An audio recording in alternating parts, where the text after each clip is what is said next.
Molo Sambonani, hello, how's it? Good evening, goeienaand, and shalom, mensa. Welcome to another episode of the Big Daddy Liberty Show. I'm so used to introducing myself to Liberty and Friends because of a panel I have with me tonight. And yes, I do have a very, very interesting panel with me. Welcome to it. This is another episode of the BDL Show, the second installment of Exposing Race Hustlers. Hashtag exposing race hustlers. Ho ho! Are we not going to cook with grease tonight? Remember, as you're joining us on the stream, hit that like button. Let's keep the engagement over 50%. I see the numbers trickling in. Make sure you share this link. Tell your friends that the show is on, but also hit that like button. That's all I need from you beautiful folks, the beautiful faith, flag, family, and freedom South Africans. Welcome to it. Good evening. Tonight's show, we look at three particular race hustlers, people who marshal race and racism to make their particular points and to express what is effectively their worldview, a worldview which is racialized. It is viewed through a lens, one which, if they were given power, they would pick society's winners and losers based on race. That is essentially the underlying issue, the problem with with South Africa today. It's people who actually racialize everything and claim that race is the be all everything in society. These people need to be challenged. These people need to be taken on, especially as it enters a very dangerous realm where, as we're now seeing on our social media, even pockets of the mainstream media, and definitely in the political environment, a focus on a rather anti-minority stance, an anti-minority rhetoric, and really even flat-out anti-minority racism that we're seeing at the moment. You are being dribbled and distracted by a veritable who's who of political race grifters. Sadly, a lot of them are on the left, but there definitely are some right-wing elements who play into this nonsense as well. But tonight, we're going to go into it and we'll show you three such race grifters who have really risen to infamy. And the three that I'll show you, I will make the argument tonight, are part of that anti-minorities racism that we're seeing in the country. But these three almost represent a sliding scale, you know, from least worst to the most worst.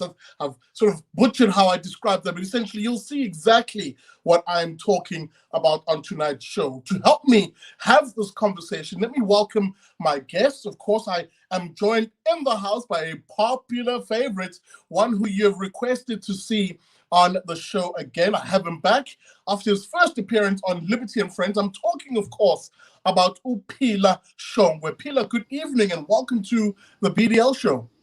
Good evening, Sisha. It's a great pleasure to be back. Good evening to your wonderful viewers and to my fellow panelists who are yet to be shown. Excellent. Welcome to it, my brother.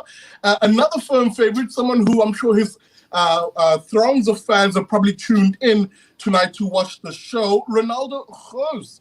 Ronaldo, good evening. Welcome to the BDL show. Hi, I'm Ronaldo and I'm a white person. Ironic that, given where we're going to go tonight, but last but definitely not least, another firm favorite on the show. She hasn't been on for quite a while. The chief editor of the Daily Friend publication, Sarah Gunn. Sarah, good evening and welcome to the BDL show. Evening, Sika. I'm glad to see you chose me last. There's no favoritism. There's no anti-women thing. Yeah, I'll probably, you know, the funny thing is, if I had introduced Phila last, I would have been eviscerated by the race. You see, he hates black people. Why did he introduce Phila last? All sorts of conspiracy theories.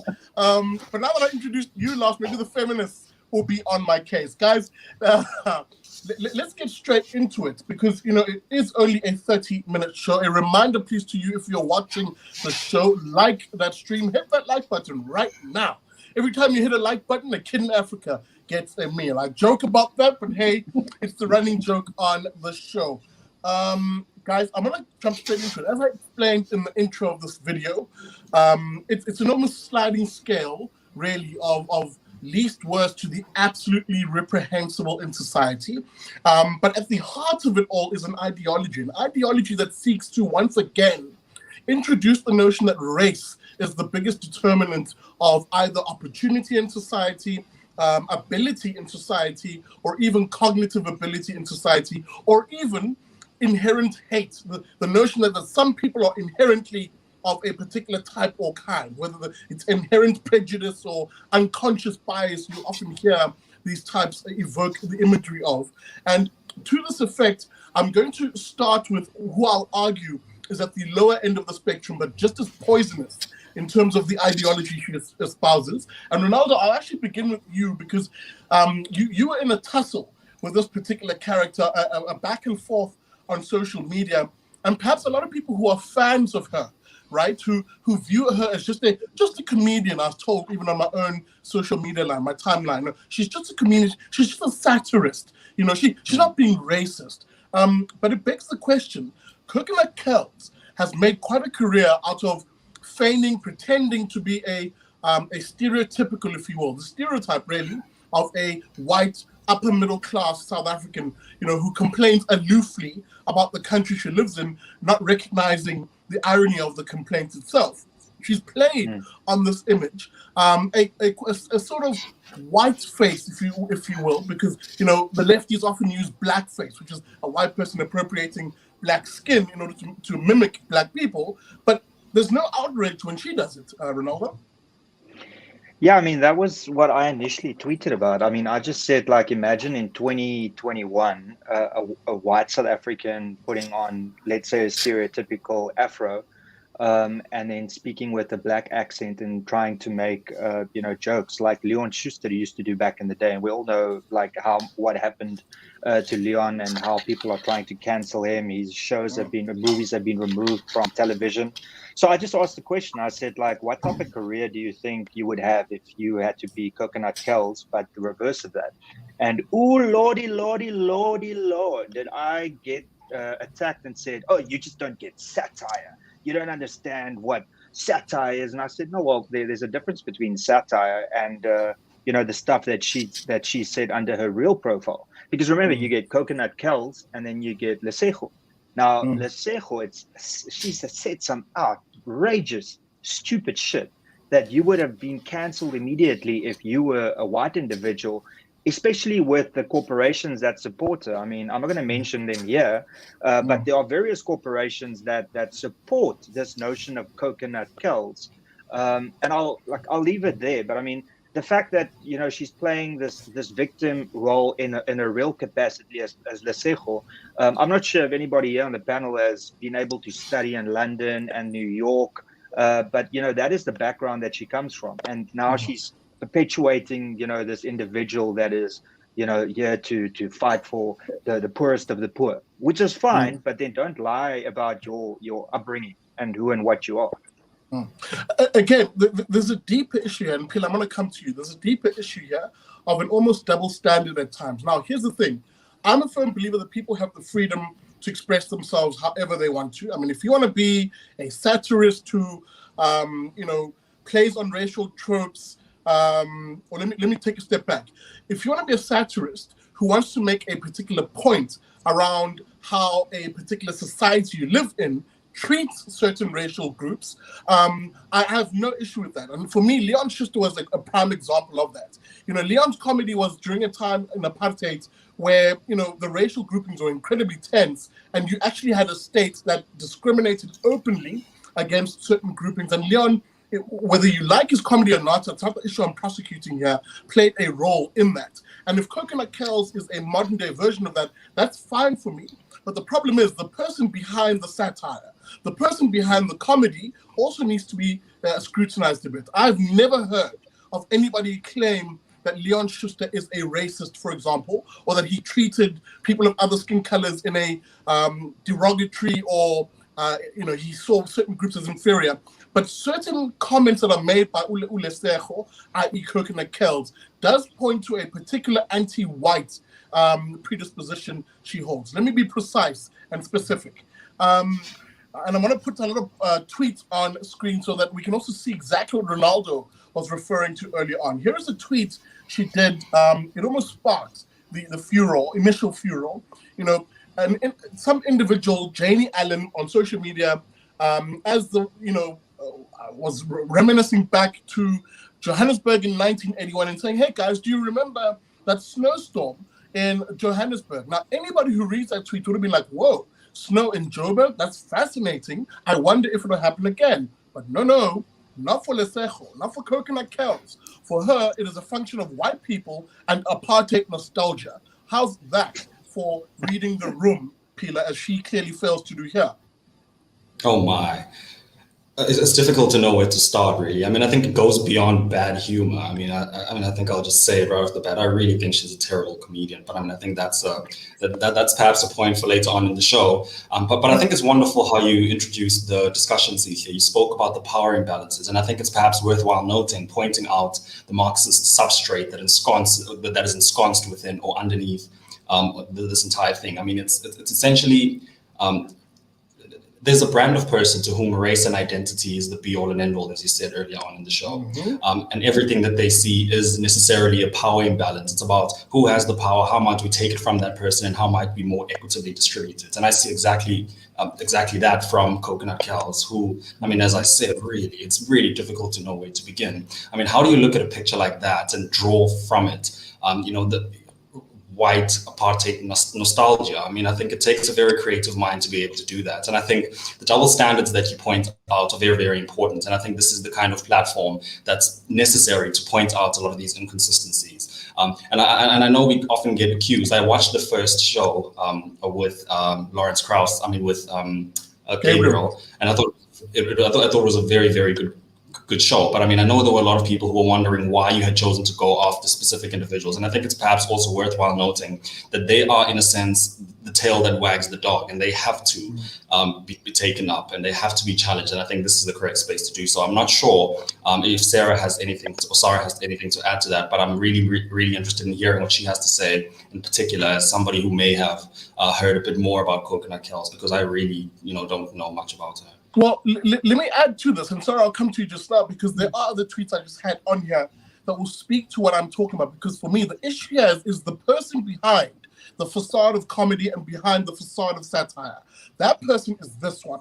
Here's another tweet, a choice selection, where there is a particular focus on isolating so-called white people and imbuing them with certain intrinsic personality traits that are somehow characteristic of, quote, white people, or as the left would often characterize it as a misdirection, whiteness. You've probably heard them use that expression too. Here's Lesego once again. White people voted for and supported the apartheid government. Most likely, most of your family included. This is, of course, her interaction with this particular Jani character after she received backlash from it. For it to have lasted as long as it did, she says. So she might not have actually killed, but she's just as guilty. And like I said, read the room. So I'm tired of this convo. I'm going to come to you just now, Sarah, because there's another tweet I want to put up here. It is this one here. Okay, there we go. Again, the focus on white people, the targeting of minorities. Do white people have a right to be racist? Do white people have a right to be racist, in brackets, anti-black, and continue making money off of South African companies and audiences? Can they live, say, and laugh at the K word and you'd be okay? And one more tweet I want to put up before I come to you, Sarah. If my software doesn't fail me now. There we go. Again, after white Americans, this is in response to a tweet saying, after white Americans, white South Africans are the worst. A close second, maybe like a decimal. Ooh, but now Lesego wants to chime in because, hey, white people, that's the trigger for her. South Africans are number one, she says. Even white people from other countries hate this brand of racism, entitlement, and privilege. Sarah, here's a connoisseur by the seemingly of different shades of white people racism. She's almost holding a glass of 1978 racism Bordeaux, and she's the expert of it. And of course, only white people are the racists in her world. Well, perhaps let me just reassure her that white people murdered the Jews. So, for what that's worth. The thing I'd like to say is satire is fine, and I have no problem with a black person satirizing white people, vice versa. But you've got to do it with a level, particularly generally people, as opposed to celebrities or well-known figures. You've got to do it with a level of fondness. So, and to find that balance where you don't tip into racism may be quite difficult. But by and large, that was what made Trevor Noah hugely successful. So I think it's not. I don't think any of this is not something for some people, not for others. Blah blah blah. I think it's a question of you've got to, the people you are taking off, you've got to have a certain amount of fondness for. I have no problem with non-Jewish people telling Jewish jokes or jokes about Jews, as long as they create the same sort of feeling of humor and recognition and no animus. If a Jewish person did the same thing. Again, for me, it's and I agree. It's where it's coming from, and why the comedy and the satire is a ruse, a front to hide where a lot of this is coming from. You can always tell from people's social media accounts if you give them time to just talk and to talk freely. It's the beauty of free speech. It allows you to see those who are the sort of discriminatory individuals in society. Sorry, I'll come to you and then Pila. Sarah? Oh, no, sorry. Just to say that, I mean, someone who's a little weary of social media, it seems very careless to have your satirical persona as one thing and your genuine persona as something completely different, because you're going to attract a huge amount of attention. And if people start contrasting the one against the other very easily, it's invariably likely to have a negative effect on your career. Can I come in here on that point? Sure, Ronaldo. So what happened was, like, after the initial tweet that I posted out, and the entire gang, going off on me because she posted it under the Coconut Kelz profile, as you can see there, 100 retweets, tells you pretty much everything you need to know. Then when I came back, I think it was probably a couple of days later, and I posted what you posted on the screen from her real profile. It was like a tumbleweed going through, the main road. Nobody backed her up. Nobody came to her defense, because over here they could defend her character as a satirist. And unfortunately for her, the truth came out with her real profile. And I think anybody that's of sane mind can't go and say, oh no, but she's playing a character. Well, what character is she playing? She's playing who she is. Exactly. It's a wonderfully traditional, almost common theme amongst all of Shakespeare's work, Pila, of appearances versus reality. The appearance, of course, is one of comedian and satirist, but the reality is, here's a woman who genuinely has an issue with white South Africans, and not only has an issue with them, isolates them as being the genesis of all issues that relate to racism in her world. And again, says some really interesting things. And I say interesting in a bad sense. Here's the last tweet I sort of clipped for the show. White people will be racist until their very last day. Grip that bigotry like they're gripping onto life. It's wild. Highball. That is Lesego, Tlhabi, your very same Coconut Kelz. There was no joke. There was no satirism. There was no comedy there, was there, Bela? Yes.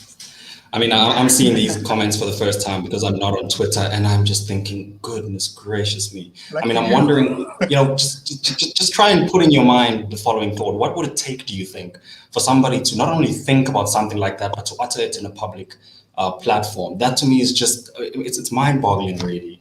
And I think you're right. I think the point that's made about, the conflation of, the personality or the actual person and the satirist, it is in this case coming back to bite her, because we're seeing exactly what it is that she is like. And, in a sense, comedians are comedians, and they make jokes about things that essentially make them laugh in the hope that other people will laugh at them as well. And I'm just worried if those are the things that make her laugh. I mean, I wonder what kind of person she really is, And this is where tonight's theme comes in, where effectively she's able to do this and be comfortable, even publicly doing it, because there is a normalizing of an anti-minorities rhetoric that comes from, as you rightly pointed out, Pila, the Marxist notions of power dynamics, the fact that you can be anti-minorities because minorities in this country are said to have been those who held power in society. Because they held power and the black majority don't have power, bodily power, according to their argument,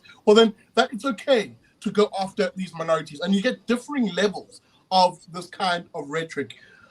Pardon me. While you cough, Pila, Pila, I just wanted to say that, by the way, if you're shocked, don't worry, because she was the speaker at the TRC Global Summit, and not one company has dropped her yet. She was asked to speak at the TRC Global Summit on racism. How's that for rather delicious irony? Speaking about moving on, or rather just moving on to different levels, as I mentioned, of this kind of thing that we're watching, this normalizing of an anti-minorities rhetoric hidden behind either a comedian satirist facade, or in this case, the political facade, the normalizing of this kind of language in our politics. Again, the notion of a facade, in this case, appearances versus reality, it moves me on to my next race hustler, one Anthony Matumba. Let me put him up on screen. Anthony's claim to fame, of course, as my software refuses to put him on screen. It too is like, I don't do racist, Big Daddy. Well, there you go. I'm going to force it to put him on. There he is. Anthony Matumba, the article is in Afrikaans, but effectively, here's a chap who had put on the facade of being a white woman named, quote, Tracy Zille on Twitter. And from that account, he was spewing all sorts of racist slurs and racial slurs, including targeting black people with the racial slurs, hiding, of course, behind this particular account. He's now been busted, exposed by some really good online work, of course, by the DRF labs that did the research, and obviously then the South African Human Rights Commission got involved. Now, I have my own gripes with the South African Human Rights Commission, and I have my own gripes with the Equality Court, but in this instance here, they've caught an actual race grifter and racist who was using, again, perpetuating the notion that it is minorities who are the racists, all the way to the point where it took a black South African, in this case an EFF councillor, in order to push this narrative. It took him taking on a white persona in order to perpetuate the narrative that whites are racist, Sarah. Yeah, you see, if you're going to do Andrew Doyle doing Titania McGrath, you've got to do it well. And the problem with this is both by virtue of the name, certainly Tracy's a great name for a white, probably middle-aged woman, because it is. But you've got to inhabit that character correctly. And whereas, for example, Andrew Doyle's centrist and his character is far left, you've got to.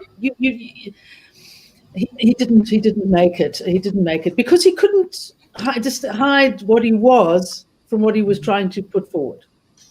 Well, let me go one step further. Ronaldo, I'll come to you then, Pila. It was smart in inverted commas, or cheeky in inverted commas, insofar as the using of Zille as a surname was purposeful. It was obviously to evoke the notions of what is often said in the mainstream media, often said in the political circles, that Helen Zille, for example, the former leader of the Democratic Alliance, is a unrepentant racist, we're always told. So it was appropriating that image in order to, again, inculcate the notion that it is white people who are inherently racist, white people who hold some sort of power over us as black folk. And of course, from that, the ruse. In this case, much like Coconut Kelz has the comedy and satire as her front, he used this Tracy Zille character as his front in order to spew the racism. But here's what even goes worse, Ronaldo, and I want you to chime in here. He monetized this. He actually made money from the racism insofar as he used this Tracy Zille account to channel foot traffic to his websites. Yeah, I mean, you don't really, well, I mean, I'm sure we'll get to the ultimate level of atrocity and when it comes to hustlers, but I mean, it's absolutely shameless. And then the thing is, the political party that he forms part of pretty much says nothing, because I mean, this is the rhetoric from the political party itself as well, which is, to spread a racial hatred. And I mean, I believe tomorrow they are planning to go to Phoenix and cause problems, So what has happened? And I mean, from what I've seen, the Tracy Zille account is still active on Twitter. I'm not sure if somebody created another account or if it's still the same individual. But I mean, the thing is, this individual was busted, and it's just continuing. It's the same with Advocate Barry Rue. Everybody knows it's that Zambian brother that's behind it, but he's just continuing with the work, and it's left and it's accepted. It's ridiculous. And Pila, this is the thing about race grifters. There's two things here that I want you to chew on. The one is exactly that. There's a selective outrage around who the race grifter is, whether it's on the one spectrum of it or the other side of it. There's a selective outrage in this country, number one. Number two, it's also this notion that, well, and we see it a lot play in our politics. It's a scapegoating of minorities, and we're seeing a lot of it at the moment, especially in our politics. And Ronaldo is quite right in bringing out that certain political parties seem much more tolerant of it than others. The EFF, for example, I don't think have actually issued any word or any rebuke towards their own councillor. It's business as usual. Yeah, I mean, I think it says a lot about, how big a problem racism is in our country. If you have a member of a party that's dead set on trying to clear our country of racism, creating a character out of thin air just to perpetuate the notion that racism is as prevalent as they claim it is. But I mean, be that as it may, I think you're quite right. I mean, it's strange to me that these issues are sort of revealing themselves in the manner in which they're revealing themselves. And I think what we're perhaps not being able to come to terms with, and I think a lot of people who might not agree with the content that we're spewing might say, is that perhaps we're failing to recognize that because of this power imbalance thing, Black people are incapable of expressing racism. And maybe that's what goes down to the issue here, that the reason they're able to be treated by the double standards that you quite rightly allude to is because of the notion that they're incapable of expressing racism because of the melanin content that they have in their bodies, which I think is just insane. But yeah, I mean, I see that the time is moving on now, and that you wanted to speak about the perhaps my favorite race grifter, and may I please have this first speaking term? Absolutely, and let's actually move on to him. And maybe, as I say, can you indulge my panel? Can you indulge with an extra 10 minutes, and then we'll wrap up. We'll actually wrap up after then. But I want to just conclude my thoughts on this Matumba character, and just to bring in a lot of the things that you guys raised. Do not be surprised, as I always say to people, #don't be dribbled by the politics of this country, which purposefully makes out that racism is the problem in this country, when really it is not. Racism is a problem. There definitely are racists in South African communities of all colors, shades, and stripes. Of course there are. But racism is not the problem, because you see this, as Upila rightly said, you see that racism is not the problem by the fact that politicians often have to try. They have to make an effort. They put in resources, in this case, to make it the problem, to the point of even faking certain accounts in order to play up the race being the be-all, end-all in our country. And Pila once again said it, and he's damn right.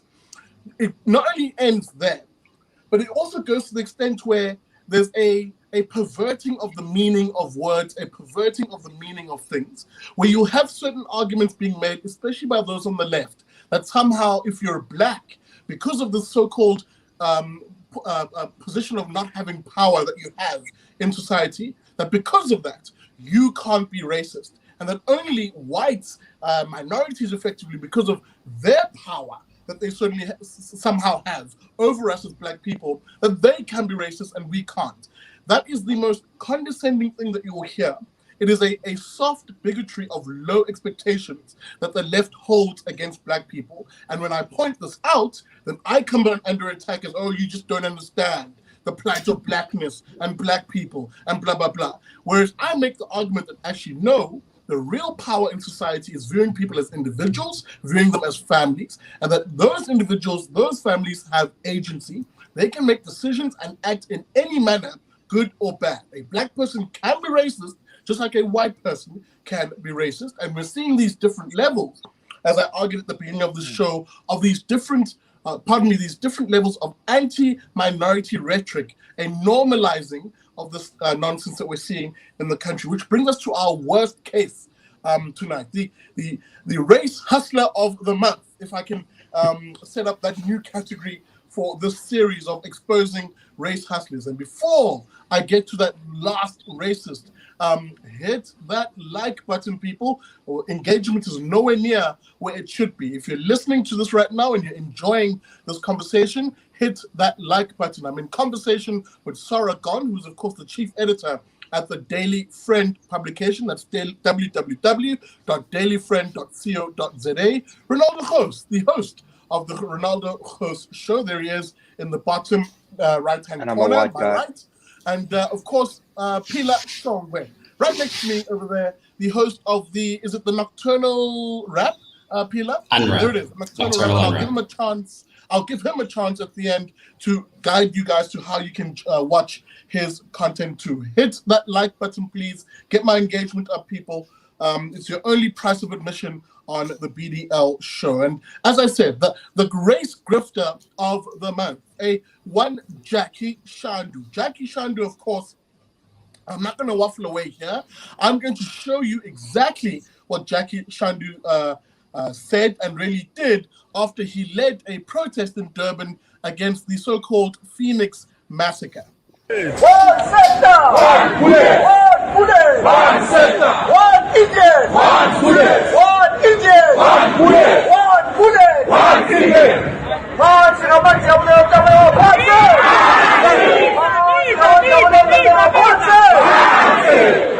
Thank you very much. Comrades. Thank you very much.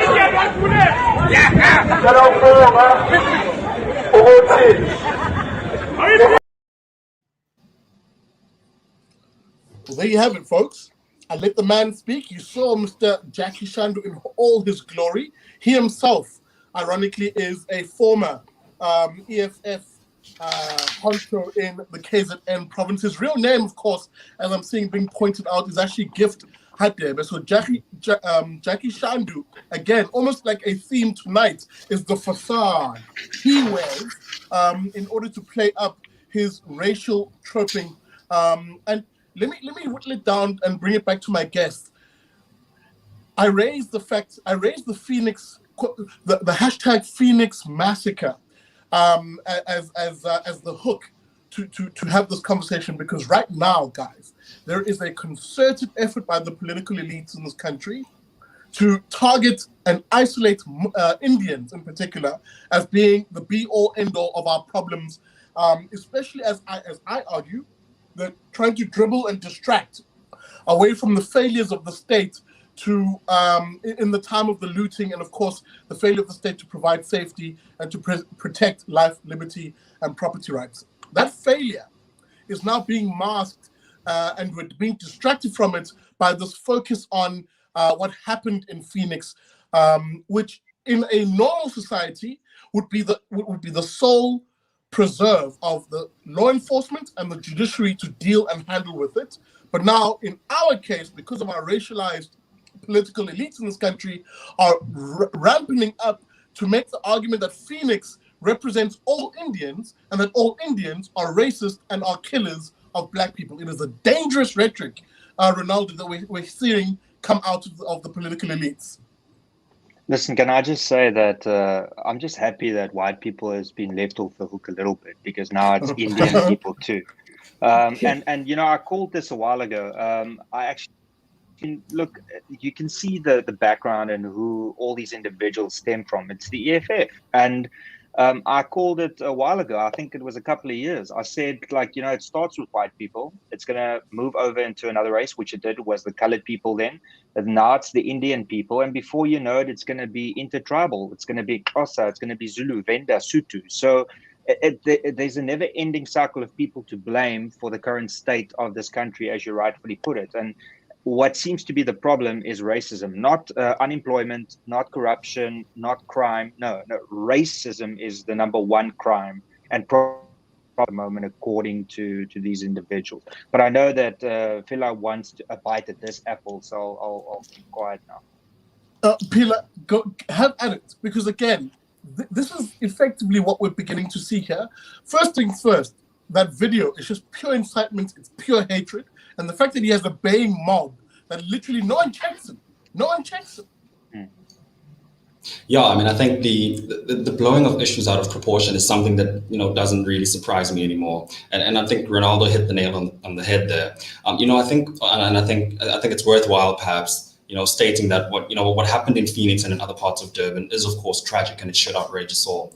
And you know, it should be treated with the reverence that it deserves. But I think standing in the way of that reverence that it deserves are all these race grifters that Ronaldo has very crisply spoken about, of which Jackie is a very prime example. You know, and I think it goes back to what we were talking about the Marxist substrate, you know, under which everything here is ensconced. I mean, it's this idea that, you know, power balances are static and you know that they are incapable of shifting, and it is on that basis that people are able to make such claims. I mean, it seems to me that there are people who are dead set on viewing this issue as, you know, the kind of civil rights issue of our time, and thus are desperate to show us that they are A, not racist, and B, that they are the ones on whose words it will be that the people, or the oppressed people, will finally arise and take up arms and, you know, topple the system. And I mean, it's great that he has apologized. I've seen the apology, but I mean, the mincing of words there is just, you know, it's incredible. And I'm afraid in this case, you know, it's not all the time that something as crazy as that, something as grotesque as that, uttered in a time as, you know,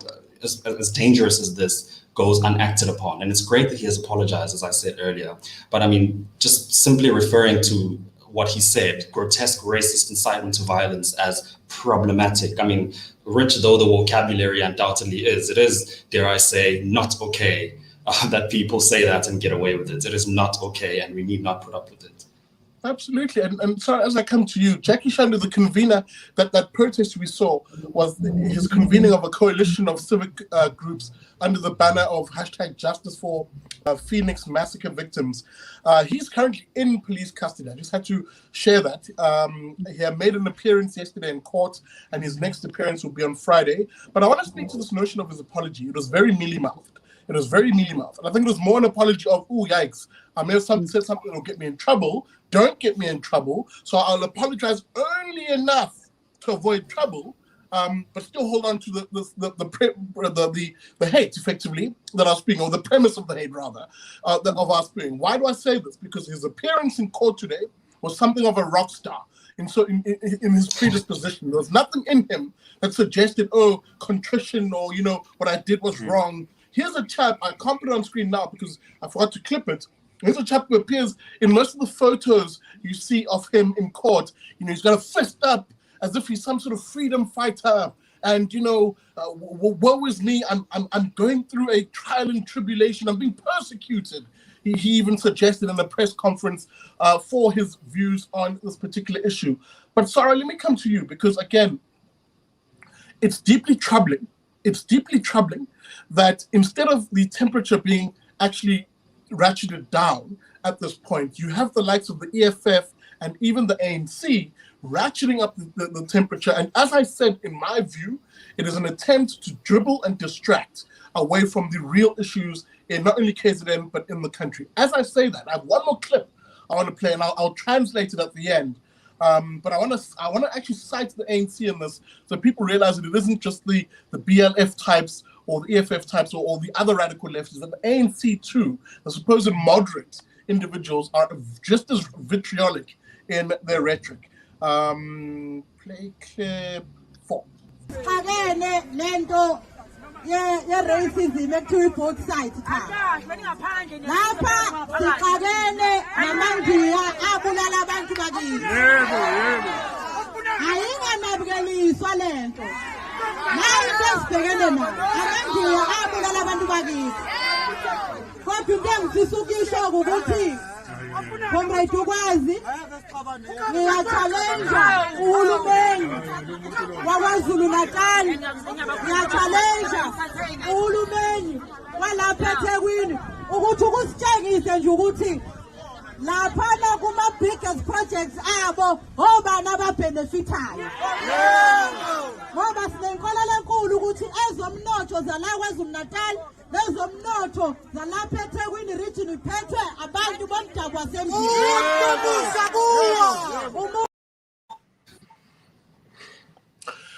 Again,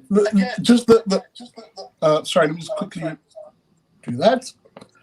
Again, you know, what she's effectively saying is, oh, you know, let's not be distracted by talks of, you know, that try to remove Indians from being the central question of what's happening here and why we're here. Indians are the reason, she tells us, initially, of course, in a statement. Indians are the reason for why we are here. There's a specific zeroing in by her of Indian South Africans, not those who are the killers, the alleged killers in this particular incident, who, as Pila said, rightly must face the law. And on this show, I'm also saying that the law must take its course, and that's what we actually should prioritize in a functional society. But it's moved from beyond that to actually being a point made by the ANC, EFF, and BLF types, or the Shandu types. And no. It's the Indians who are the problem here. And then she goes on to further say, as a premise to support her terrible argument, say, well, you know, let's take, for example, the issue of the economy. And we would like to get an answer from our leaders in government as to, because it will help explain the situation down here at a ground level. Who are the beneficiaries, the major beneficiaries of big mega tenders, she says. And in her assessment, it's the Indians. Making the argument, of course, that, you know, as Pila said, those who hold the power in society are the minorities, and that we as the black majority are just victims of this, and the victimology plays out, whether it's at mega tenders or on the street where we're being supposedly targeted by Indians and killed and massacred, as the rhetoric would have us believe. Sorry, this is the inflammatory language that we're hearing here that is particularly anti-minority, as I began the show by pointing out. You see, it very much confirms my view that the extent to which people express thoughts like this so comfortably and so readily, it's dictated by leadership.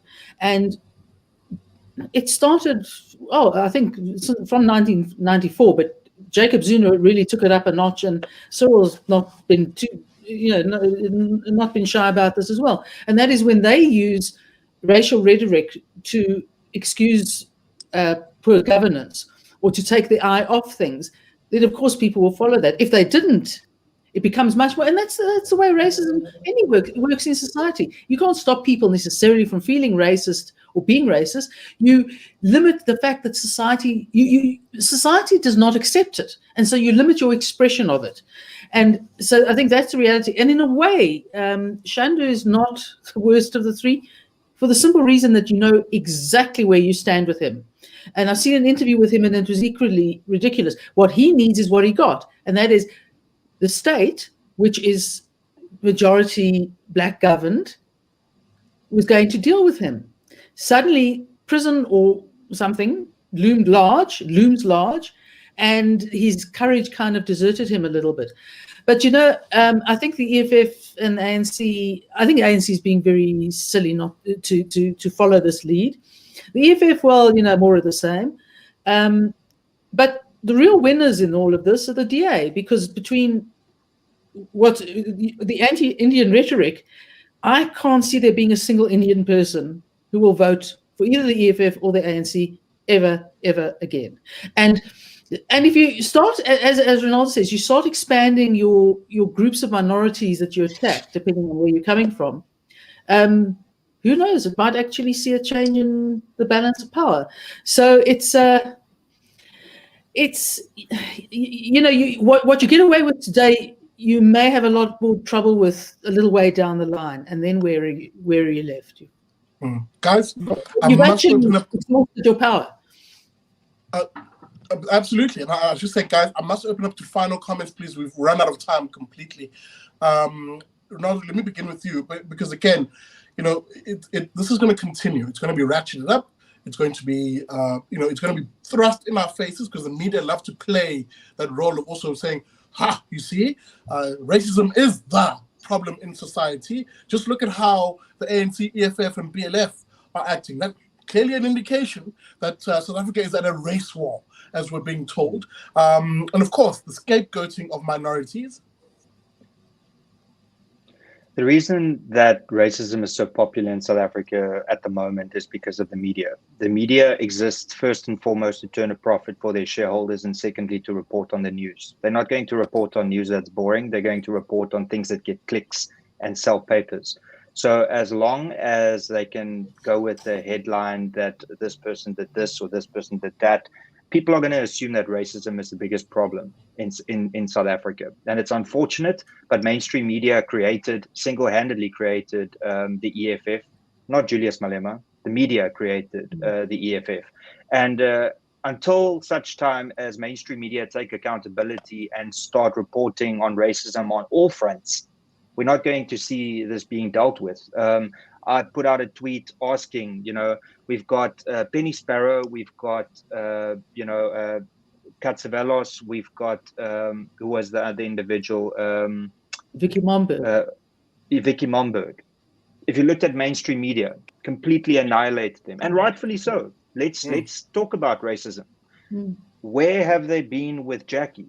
Where's the outrage? What's going on? And as long as we have this double standards of what is racist in this country and what is being reported on, we're going to have this problem where it's just going to be acceptable for people to go on the stage and sing "Kill the Boer, Kill the Farmer," one settler, one bullet, one Indian, one bullet, and eventually probably one Zulu, one bullet, one Xhosa, one bullet. That's what's going to happen. No, that's what they want. Sarah, I'll come to you. Pila, you'll have the last word. Sarah? Two things. The first thing is that one actually has to continue calling it out wherever you see it. So it doesn't matter who it's coming from, where it's coming from. If it's racist, one must be prepared to call it out, because the more you call it out, the more it will become known and noticed, and perhaps it'll become less acceptable. That's what one's got to do for one society. And finally, the last thing is, I'm old enough to have been in Joburg on September the 10th, 1981. And it was magical. I do have to admit that all the snow was white, but that's the nature of snow. Racist, you. It's terrible. It's supremacist. Missing the old days. Pila, final word. Yeah, and I think the draconian trend that we're seeing with people who spew things like this is that they're incapable of treating people as individuals. And I think this is where a comment made by Christopher Hitchens was quite, insightful to this regard, because what he said was it's quite erroneous to refer to the racist as being discriminative, because they are indiscriminate by definition. They cannot look at people as individuals. And I think that's exactly what we're seeing. People are incapable of looking at the handful of people who committed those atrocities and holding them accountable. What they do instead is they cast a blanket statement over an entire group of people, which is, of course, just completely untenable. And I mean, I don't quite think people recognize just how dangerous it is to then qualify such racism with economic power. So, what we saw with the Jews, for instance, were all the conspiracy theories about them being the drivers and the owners of the economy. So it gives me a very bad aftertaste to then hear people not only cast such blanket statements on a minority group, but then to say that they are the drivers of the economy. That is a very, very dangerous pairing of ideas, and it's one that I don't think South Africa can do, with more of. And I think just finally, I mean, the vision that those three race bases that we have spoken about today, the vision that they have for our country is one that is completely not in my books. It's one that I do not want to be a part of, and it's one that I fundamentally hope fails and fails and fails small. Absolutely.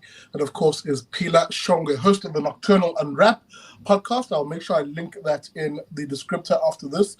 Ronaldo Khoes, the host of the Ronaldo Khoes Show. Thank you very much. We'll see you on Sunday, Ronaldo, at 7 p.m. And of course, Sarah Gon, the chief editor at the Daily Friend publication. A big thanks to all of my guests. And exactly what they said is spot on. This series that I've started, this is the second installment, and there's one every month, of exposing race hustlers. It'll chop and change. Not all of them will be of a leftist iteration as we see. There definitely are people who are firmly on the right, who are just as much race hustlers in this country, and we'll go after them too. But what you've got to understand is that these are actual race hustlers. They use race and racism as a means of giving themselves more money or more resources or more power, whether it's in the media, social media, or the political or even academic realm. We've got to call them out. If you believe in South Africa becoming a non-racial society, as I like to call it, prosperous, property-owning, non-racial and free society, then you've got to call out and expose the race hustlers. And with that being said, thank you for watching. Thank you so much. Very much appreciated. I'll see you guys on Sunday also for Liberty and Friends at 8 p.m. We might even unpack the show in greater detail. But as I said, just as a last word, because I can see the comment section, it went very lively and colorful. And thank you for that, guys. I appreciate the comments. This show exposes and will expose all race hustlers, whether they're black, Indian, white, colored, it's irrelevant. Will expose all of the people who do not believe in non-racialism. And it's those individuals who go after those who want to see South Africa fragment by race, gender, and all of these other identities that are asinine in nature, when actually what we should be is a non-racial society. That being said, thanks for watching. And a reminder to you, as I always do at the end of every show, for you to never trust a commie.